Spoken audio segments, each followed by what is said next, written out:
I don't think anyone in my family would dispute that I did not grow up in a cooking household. Some people have Italian grandmothers that make big pasta dinners every Sunday with a horde of inherited recipes dating back to the old country. Some people's mothers or fathers frequently make, elaborate restaurant-style meals. You've got the main course, a carb, a vegetable, a salad, maybe dessert comes out. That was not my experience.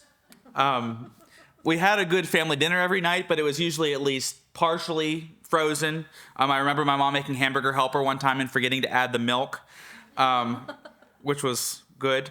So it was an occasion. Yeah, it didn't work. It was an occasion if my mom or dad whipped up something from scratch. My mom would usually make chicken noodle soup. She had a good chicken noodle soup recipe. And my dad would make cabbage rolls, the Polish-style ones in the tomato sauce. Both of which I love. Those were good. But accordingly, because they both had one recipe, I never really learned how to cook, the art of cooking. It was more of a practical get everyone fed thing. We were busy, a lot of people in the family. That's how it worked.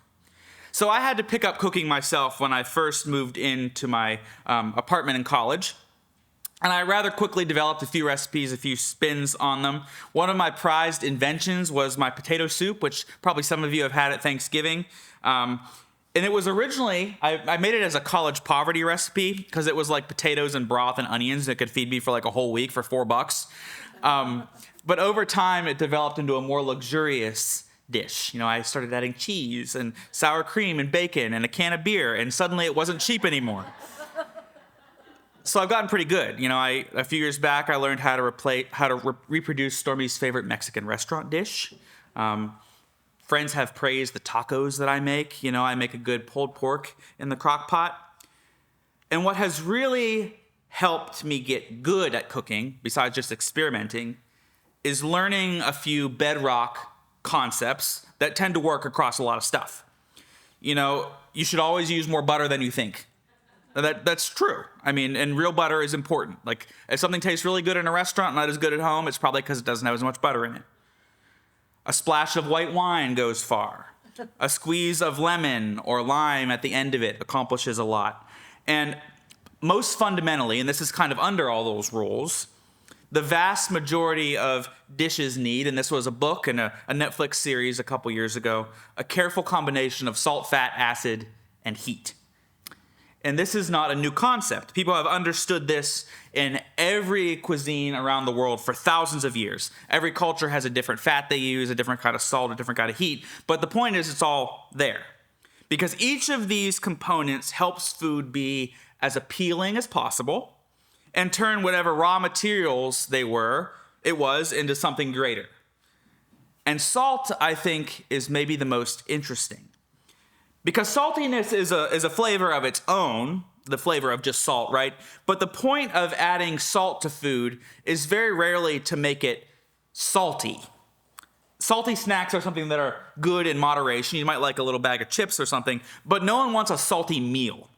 That makes you thirsty. It really doesn't taste good. If you have something that's too salty, it's kind of gross. The point of salt, some cooks will say, is for making food taste more like itself.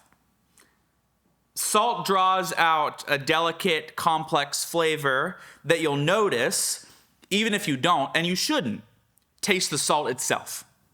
Taste the difference between pasta that's cooked in heavily salted water and unsalted water and see. This is another one of those cooking tips I didn't learn as a kid, and now my pasta's way better than my mom's was. Taste the difference between chocolate chip cookies baked with salted butter and unsalted butter. Grill a hamburger or a chicken breast without any salt whatsoever and find that no matter what else you put in it, it's still going to be pretty gross.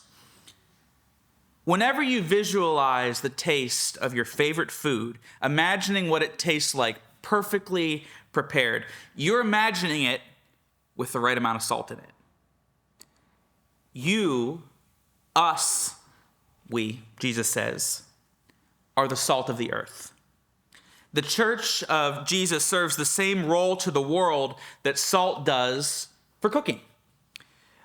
It's to draw out what is good to improve it, to make it more like itself, to make it gradually more like what God intended it to be. The world has become unrecognizable from the way God created it. It was supposed to be perfect. Genesis emphasizes over and over again that it was good. But distorted by sin, fallen away from God, it's no longer the work of love and art it was made to be. Humanity and creation are longing to be restored. And these sad, humble ingredients are just waiting to be converted into something wonderful. Simultaneously, there's another important role for salt, and this is one that would have meant a lot in Jesus' time especially: preservation. From bacon and beef jerky to canned green beans, salt prevents decay and spoilage. And in the ancient world, that was pretty much the only way to do it, unless you were bringing ice down from the mountains, which some did. Canning wasn't invented yet. Refrigeration wasn't possible. And so things are crumbling in Jesus' day and Israel's day and today. And salt's job is to stop that. And in our case, to reverse it, to refresh, to restore. And it's just fascinating, I think, that Jesus chooses to use salt as his metaphor, because there's just so much going on here in these two lines. Salt is not glamorous. It's not the star of any meal. No one's going to ask you, wow, what salt did you use? That doesn't make sense. When used rightly, salt is always in the background. It's quiet. It doesn't call attention to itself, even as it's profoundly necessary. At most, you might notice like a pretty little fleck of pink Himalayan salt on top of some roasted potatoes. If you get really fancy, you might have some flake smoked salt on top of a steak. But you're not there for the salt. You're there for the potato, for the steak. But it's transformational. It gently, subtly changes everything. If it's an overly powerful, forcible, dominating presence demanding to be noticed, the cook has kind of gone overboard, and you really can't repair it without starting over. It's almost impossible to repair something that you've messed up with salt.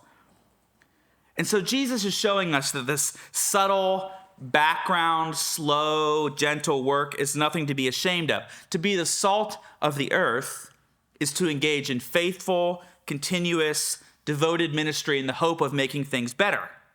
Bringing a few more lives to wholeness in Jesus, maybe. Increasing justice and mercy and love in the world in small ways. Bringing hope and light to places and people that lack them. The mission statement of the United Methodist Church, to make disciples of Jesus Christ for the transformation of the world. That's dispersing the salt of active, committed disciples around the world with the idea that it's going to lead to transformation. It's not going to be this dramatic experience where everything flips. Slow salt in the world. And that making disciples imagery is very compatible with what salt does. It intermixes with the food. It changes the whole thing with just a small amount. And that's the order. Discipleship first, mixing around the salt. Transformation afterwards. And that can be sort of hard to stomach, I think, because there's so much to do, there's so much change to be made, so much that has to get better, and we have the answer. The world needs renovated now. We want to see revolutionary transformations and improvements now, and slow and gentle plodding background work, making difference on the margins, which is the most any church can do. That just feels kind of intolerable for a lifetime of faith devoted to small things. It doesn't seem good enough when what we need, what we long for, is something big. But Jesus' call here is to be as humble but indispensable as salt. And as Jesus often does, he moves straight into a warning. He says, what if salt loses its saltiness? How will it become salty again? And it's a question that sort of catches you off guard, I think. Because what does that even mean?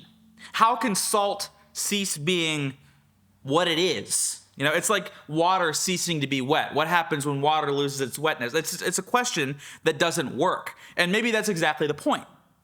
Because whenever we cease to be Christians in the world, working towards justice and mercy, sacrificing ourselves for others, being light in the darkness, drawing humanity and creation towards God, maybe we've already ceased being the church anymore. When we cease being, and just as importantly, making disciples, maybe we've already ceased being the church. It's not just that we've stopped doing it well. It's that we've completely become something else to such a degree that salt isn't bad salt, it's not salt at all. And that's a real word of judgment here. Jesus suggests that a church that has drifted too far from its mission to make disciples and seek transformation is no longer a church at all. A Christian who does not behave in a recognizably Christian way is not a Christian at all. We're good for nothing, Jesus says, except to be trampled, to be ignored, to be cast aside. And Jesus pushes a little bit further with another metaphor. He says, the light of the world. We are the light of the world. Like salt, light is never the main character. If you're in an art museum, you're there to look at the art. The light allows you to do it. It enhances something else. And to be light is to be in service to Jesus and the world and not the other way around. Again, he emphasizes the same absurdity of salt that isn't salty anymore. He describes a light that's covered under a basket. If you throw a lit flashlight in a drawer or a candle under a basket, the room is just as dark as it was before. There may as well be no light. Jesus is calling us to be a visible, noticeable faith, even though it's not a domineering one, not an overwhelming one, not one that just seeks to be seen. But to be a Christian means to be actively working on discipleship, seeking in all things to make more disciples, to transform the world through the love of God, and to strive for righteousness and holiness and growth as people and together. I've heard other pastors ask their congregations to consider whether the community and the world would notice if we simply ceased to exist one Sunday afternoon. If we're thinking in terms of salt and light, the answer should be a resounding yes. Of course you notice something is wrong when you eat from a plate of food that has no salt in it. Of course you notice when you walk into a room that's pitch black, a level of darkness that's overwhelmed compared to even just having a light of a match in there. And so a commitment to work, to witness, always both, in the world is a determinant of a church that is salt and light. And indeed, it's the determinant of whether a church is even still a church or salt that isn't salty. And Isaiah, in our reading this morning, gives an account of what that can look like. Isn't this the fast I chose, God says? Releasing wicked restraints, untying the ropes of a yoke, setting free the mistreated, and breaking every yoke. Isn't it sharing your bread with the hungry and bringing the homeless poor into your house, covering the naked when you see them, and not hiding from your own family? Then your light will break out like the dawn, and you will be healed quickly. If you remove the yoke from among you, the finger pointing, the wicked speech, if you open your heart to the hungry and provide abundantly for those who are afflicted, your light will shine in the darkness, and your gloom will be like the noon. They will rebuild ancient ruins on your account. The foundations of generations past you will restore. You will be called mender of broken walls, restorer of livable streets. That is what salt can do. The humblest, the subtlest substance used to its fullest potential in the service of God. That's what it looks like. The floodgates of love and justice open up just by being faithful, not by being special, not by being strong, not by being super Christians, just by being faithful. That is what we can be and what we're called to be salt, to be light, to be the church of Jesus.